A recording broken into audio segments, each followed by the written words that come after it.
Bismillahirrahmanirrahim. Assalamualaikum warahmatullahi wabarakatuh. Kaum muslimin rahimakumullah. Kalau kita pergi ke dokter, kira-kira apa yang kita bawa? Pertama, biasanya kartu kesehatan atau mungkin uang. Yang pasti yang kita bawa adalah kepercayaan atau keyakinan kepada seorang dokter. Ketika kita ketemu dengan seorang dokter, apa yang kita lakukan? Dengan keyakinan kita, kepercayaan kita, kita rela mendengarkan apapun yang dikatakan oleh dokter tadi. Bahkan kita disuruh berbaring, kita ikut berbaring. Kita disuruh untuk membuka pakaian kita untuk diperiksa apa penyakit yang kira-kira kita idami, maka kita juga menurut, patuh. Tidak ada satupun pasien yang kita dengar menolak ataupun berontak dengan kata-kata seorang dokter. Apa hebatnya seorang dokter? Ternyata dokter ini bisa mendiagnosis sebuah penyakit, dan memang kita datang untuk membawa penyakit atau membawa keluhan, dan kita yakin apapun yang diperintah oleh dokter tadi, maka kita akan ikuti tanpa ada rasa berat hati ataupun rasa ragu-ragu, pikir-pikir atau mungkin enggan untuk mematuhi apapun yang diperintahkan oleh dokter. Bisa jadi seorang dokter menuliskan resep yang berbagai macam jenis resep. Kita mungkin akan mengatakan, sudah dok, yang penting apa obatnya dan apa yang harus saya lakukan. Begitulah kira-kira ketaatan kita dan kepatuhan kita kepada seorang dokter. Pertanyaannya adalah, kalau dengan seorang dokter kita begitu patuh, dan kita tahu bahwa dokter juga pernah melakukan salah diagnosis, bisa jadi orang yang penyakit mah didiagnosis penyakit yang lain, atau misalkan penyakit ginjal. Intinya adalah dokter juga pernah salah, tapi ketaatan itu tetap kita lakukan dan kepatuhan itu tetap kita laksanakan. Lantas, bagaimana ketaatan kita kepada Allah Subhanahu wa taala? Beginilah seharusnya yang kita laksanakan, yaitu seorang muslim ketika Allah Subhanahu wa taala memerintahkan, memberikan perintahnya atas segala urusan kita, maka kita juga harus memiliki keyakinan, kepercayaan yang sama, keyakinan yang hakul yakin. Bagaimana kita yakin akan perintah-perintah Allah Subhanahu wa taala sehingga kita ikut mengamalkan ataupun secara pasrah, secara ikhlas melaksanakan apa yang diperintahkan oleh Allah Subhanahu wa taala. Syahrul Ramadan adalah saat ini yang kita laksanakan, atau bulan Ramadan sesungguhnya juga adalah Syahrul Quran, yaitu bulan Al-Quran. Al-Quran adalah mukjizat yang dibawa oleh baginda Nabi Muhammad SAW yang diberikan oleh Allah Subhanahu wa taala, di mana dalam Al-Quran Allah menuangkan segala hal yang menjadi aturan ataupun perintah-perintahnya untuk dilaksanakan seluruh manusia. Syahrul Quran, yaitu Syahrul Ramadan adalah Syahrul Quran, disampaikan dalam Al-Quranul Karim. A'udzubillahi minasyaitonirrajim. Bismillahirrahmanirrahim. Syahrul Ramadan alladzi unzila fihil Quran hudal linnasi wa bayyinatin minal huda wal furqan. Allah Subhanahu wa taala menyatakan bahwa bulan Ramadan adalah bulan Al-Quran, di mana Al-Quran diturunkan. Al-Quran sebagai pembeda, di mana sebagai pembeda yang hak dan yang batil, sekaligus sebagai petunjuk bagi manusia.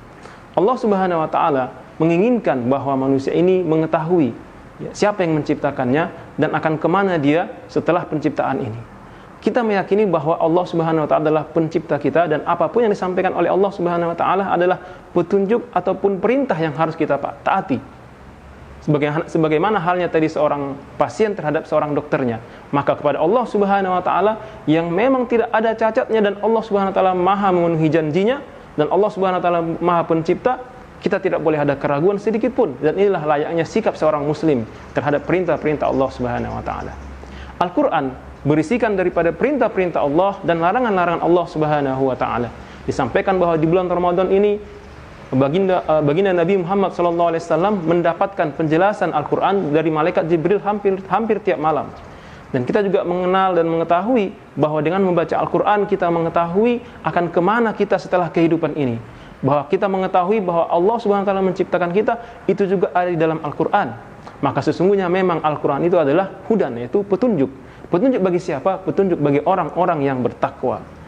Yang bertakwa di sini tentu adalah kita ingin mengetahui, sebagaimana juga halnya di dalam Quran surah Al-Baqarah tentang berpuasa, di mana wajibnya berpuasa, di mana dikatakan ya ayyuhallazina amanu kutiba alaikumusiyam, ini adalah kewajiban ya untuk orang-orang beriman untuk berpuasa. Berpuasa ini juga untuk mendapatkan ataupun meraih ketakwaan. Dan orang-orang yang bertakwa Allah akan jamin di akhirat kelak, yaitu mereka mendapatkan surganya Allah Subhanahu wa taala. Pertanyaannya, siapa yang tidak ingin mendapatkan surga? Atau kalau kita melihat tadi kisah seorang pasien dengan dokter tadi, maka kita akan mengetahui siapa yang tidak ingin sembuh, siapa yang tidak ingin mendapatkan perawatan yang sempurna, siapa yang tidak ingin mendapatkan perhatian dari seorang dokter. Maka tentu pasien ini ingin mendapatkannya. Begitu juga kita, hamba-hamba Allah Subhanahu wa taala, makhluk Allah, tentu mendapatkan perhatian dari Allah Subhanahu wa taala. Dengan jelas, dengan gamblang Allah menjabarkan, menguraikan di dalam Al-Quran dengan penjelasan-penjelasannya bahwa kita adalah makhluk Allah, ciptaan Allah, bahwa kita diciptakan oleh Allah Subhanahu wa taala, kemudian Allah nanti akan matikan kita. Dari mana kita tahu bahwa kita akan dimatikan oleh Allah Subhanahu wa taala? Juga dari Al-Quran. Artinya kita tidak akan tahu kemana kita setelah kehidupan ini kalau kita tidak membaca Al-Quran. Tentu pertanyaan berikutnya adalah, setelah kematian ini akan ada apa? Tentu akan ada kehidupan. Dari mana kita bisa tahu akan ada kehidupan setelah kematian ini? Juga hanya dengan membaca Al-Quran. Di mana di dalam Al-Quran dikatakan, summa innakum yaumal qiyamati tub'asun, bahwa kemudian kalian semua akan dibangkitkan pada hari kiamat. Jadi pada hari kiamat nanti kita akan dibangkitkan. Pertanyaan berikutnya adalah, setelah kita dibangkitkan akan kemana kita? Nah, inilah yang perlu kita jawab. Dan ternyata setelah kebangkitan itu, Allah Subhanahu wa taala akan melakukan namanya penghisapan, yaitu penghitungan. Akan dihitung mana perintah-perintah Allah Subhanahu wa taala yang telah kita kerjakan, mana larangan-larangan Allah Subhanahu wa taala yang telah kita tinggalkan. Ini akan dihitung, akan ditimbang. Maka ketika kita mendapatkan timbangan yang baik bahwa kita telah melaksanakan perintah-perintah Allah dengan sempurna, maka kita akan mendapatkan ganjaran pahalanya Allah Subhanahu wa taala.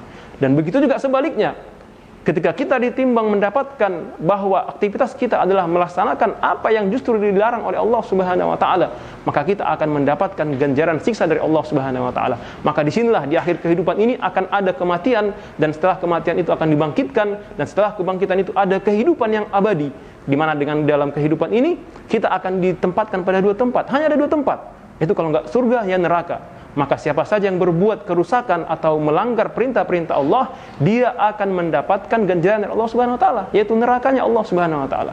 Dan barang siapa yang melaksanakan kebaikan-kebaikan sesuai dengan perintah Allah, maka dia juga akan mendapatkan surganya Allah Subhanahu wa taala. Maka akan adil. Di sinilah letak keadilannya. Setiap orang yang berbuat kerusakan apapun, walau sebesar biji bayam, nah ini kan dikatakan sebesar biji zarrah. Dari mana kita tahu dikatakan bahwa setiap orang yang melaksanakan kebaikan atau keburukan walau hanya sebesar biji zarrah itu akan mendapatkan ganjaran dari Allah Subhanahu wa taala? Juga kita dengan membaca Al-Qur'an. Maka luar biasa kaum muslimin rahimakumullah, dengan membaca Al-Qur'an kita tahu kemana peta hidup kita, kemana kita setelah dibangkitkan, siapa yang menghidupkan kita, untuk apa kita dihidupkan di dunia ini. Maka dalam kehidupan ini Allah Subhanahu wa taala memberikan penjelasannya juga di dalam Al-Qur'an. Dikatakan, a'udzubillahi minasyaitonirrajim, bismillahirrahmanirrahim, wa ma khalaqtul jinna wal insa illa liya'budun. Dan tidaklah aku menciptakan jin dan manusia kecuali untuk beribadah kepadaku. Ibadah di sini kalau kita lihat tafsirnya di dalam tafsir Ibnu Katsir, jelas ibadah ini adalah melaksanakan apa yang diperintahkan oleh Allah Subhanahu wa taala dan meninggalkan larangannya. Maknanya paling tidak secara singkat kita memahami bahwa kita beraktivitas itu semata-mata karena Allah Subhanahu wa taala atau mengharapkan ridha Allah Subhanahu wa taala, dan adapun cara pelaksanaannya ini yang luar biasa. Cara ataupun metode pelaksanaannya juga harus sesuai dengan apa yang dicontohkan atau yang diberikan contoh oleh baginda Nabi Muhammad SAW melalui sunnah-sunnahnya. Artinya cara harus sesuai dengan apa yang disyariatkan oleh Allah Subhanahu wa taala, dan kemudian adapun niatannya itu harus semata-mata karena mengharapkan ridha Allah Subhanahu wa taala. Inilah kaum muslimin yang dirahmati Allah Subhanahu wa taala, mari di bulan suci Ramadan ini yang memang tinggal, kalau kita menghitung masih ada setengah daripada setengah bulan Ramadan, kita berlomba-lomba mendapatkan malam Lailatul Qadar, mendapatkan hafalan-hafalan kita, menghatamkan Al-Qur'an juz demi juz, dan kita ingin mendapatkan dan semata-mata meraih keridhaan Allah Subhanahu wa taala dalam setiap aktivitas ibadah kita. Inilah yang kita inginkan, sehingga kita akan terbebas dari sifat-sifat yang memang ada dari diri kita, dari hawa nafsu kita, yaitu sifat sombong, ta'ajub, ujub dan lain sebagainya. Maka dari itu mari kita dekatkan kedekatan kita kepada Allah Subhanahu wa taala dengan meyakini bahwa kita punya hubungan dengan Allah Subhanahu wa taala, dan kita yakin bahwa senantiasa perbuatan kita diawasi oleh Allah Subhanahu wa taala, maka hendaklah kita melaksanakannya setiap aktivitas kita, apapun itu perbuatan kita, seluruh aktivitas kita itu semata-mata mengharapkan ridha Allah Subhanahu wa taala dan mengikuti contoh baginda Nabi sallallahu alaihi wasallam, atau mengikuti apa yang diperintahkan oleh Rasulullah sallallahu alaihi wasallam yang merupakan perintah daripada Allah Subhanahu wa taala. Demikian yang dapat saya sampaikan, kaum muslimin rahimakumullah. Billahi taufiq wal hidayah. Assalamualaikum warahmatullahi wabarakatuh. Panjang ya?